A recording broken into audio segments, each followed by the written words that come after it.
हरतालिकेचा उपवास करत असलेल्या महिलांनी जाणून घ्या व्रताचे 15 नियम. हरतालिका व्रत हे दरवर्षी भाद्रपद महिन्याच्या शुक्ल पक्षातील तृतीयेला ठेवले जाते. विवाहित महिला आणि अविवाहित मुलीही हे व्रत करतात. धार्मिक मान्यतेनुसार विवाहित स्त्रिया आणि आपल्या पतीच्या दीर्घायुष्यासाठी आणि सौभाग्यासाठी हे व्रत करतात, तर अविवाहित महिलांना या व्रताच्या पुण्यपूर्ण फळातून एक चांगला जीवनसाथी मिळतो. तसेच या व्रताचे पालन केल्याने चांगले संतान होण्याचे सुख प्राप्त होते आणि घरातील सुख समृद्धी वाढते.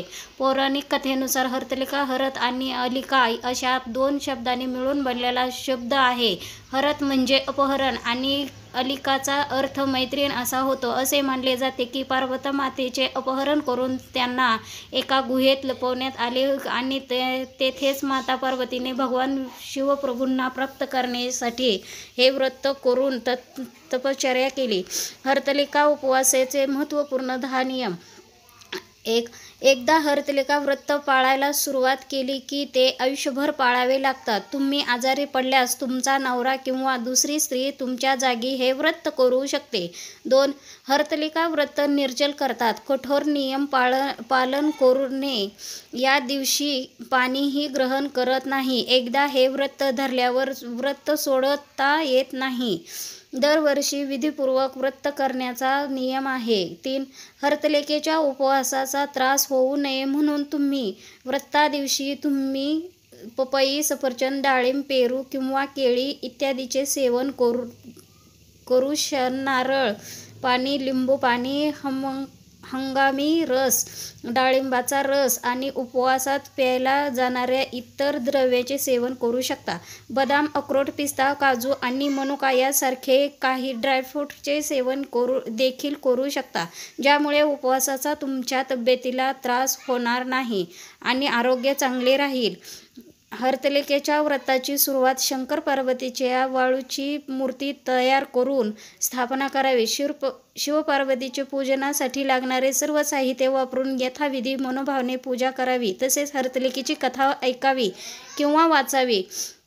हरतालिका तृतीयेच्या पूजेसाठी देवी पार्वतीला काकडी, मणक्याचे कणीस अर्पण करणे अनिवार्य आहे.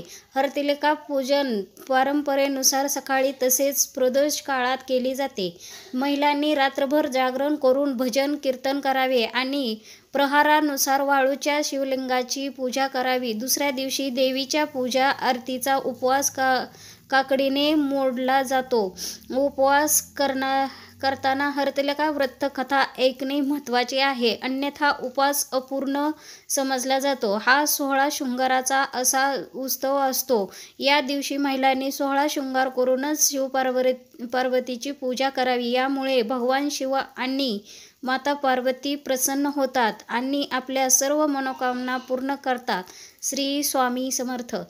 पूजेसाठी भगवान शिव, माता पार्वती आणि भगवान गणेश यांच्या वाळूची मूर्ती बनवून त्यांची पूजा केली जाते. या व्रतामध्ये प्रथम गणेशाची पूजा सुरू करावी. मानले जाते की असे केल्याने तुमची पूजा कोणत्याही अडथळ्याशिवाय पूर्ण होते आणि व्रत देखील पूर्ण होते. दुसऱ्या दिवशी सकाळी त्यांचे विविध विसर्जन न केल्यानंतर पारण केले जाते.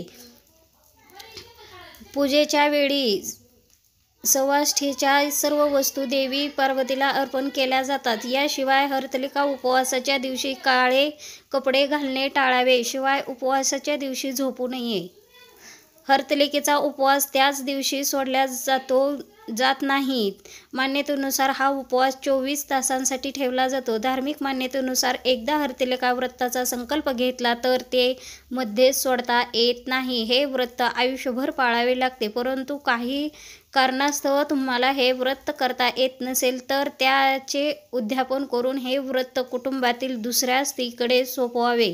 यामुळे व्रत सुरू राहते अशी देखील मान्यता आहे. हरतालिकेची पूजा अतिशय महत्त्वाची मानली जाते. त्यामुळे या दिवशी ज्या महिलांनी मासिक पाळी आली असेल अशा महिलांनी पूजा करू नये. परंतु महिलांनी उपवास जरूर करावा आणि दुरूनच देवीची कथा ऐकावी, परंतु देवीला स्पर्श करू नये आणि ठरलेल्या वेळेनुसारच उपवास सोडावा. हरतालिकेचे पारण हे दुसऱ्या दिवशी म्हणजेच चतुर्थी तिथीला म्हणजेच गणपती उत्सवाच्या पहिल्या दिवशी सूर्योदयानंतरच केले जाते. व्रत सोडण्यापूर्वी अंघोळ करून विधिवत शिव आणि पार्वतीची पूजा करावी. यानंतर पूजेच्या साहित्यासह मातीच्या शिवलिंगाचे विसर्जन करावे आणि प्रसाद खाल्ल्यानंतरच उपवास सोडावा. शास्त्रानुसार हरतालिका व्रताच्या वेळी व्रत करणाऱ्याने आपल्या रागावर नियंत्रण ठेवणे आणि स्वतःवर नियंत्रण ठेवणे अत्यंत आवश्यक आहे. या दिवशी कोणत्याही प्रकारचे वाद घालू नका. तसेच व्रत पाळताना तुमचे मन शांत आणि प्रसन्न असावे. तर अशा प्रकारे हरतालिका व्रत सर्व विवाहित महिलांसाठी खूप खास आहे.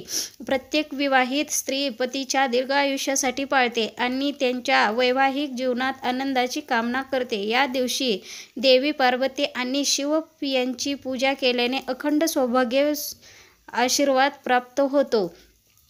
उपवास करणाऱ्या महिलांना वरील सर्व नियमाचे पालन जरूर करावे. तर तुम्हाला ही आजची महत्त्वपूर्ण माहिती कशी वाटली ते कमेंटमध्ये नक्कीच कळवा. अशाच नवनवीन टिप्स जाणून घेण्यासाठी चॅनलला सबस्क्राईब करा, लाईक करा, शेअर करा. धन्यवाद. श्री स्वामी समर्थ. जय जय स्वामी समर्थ.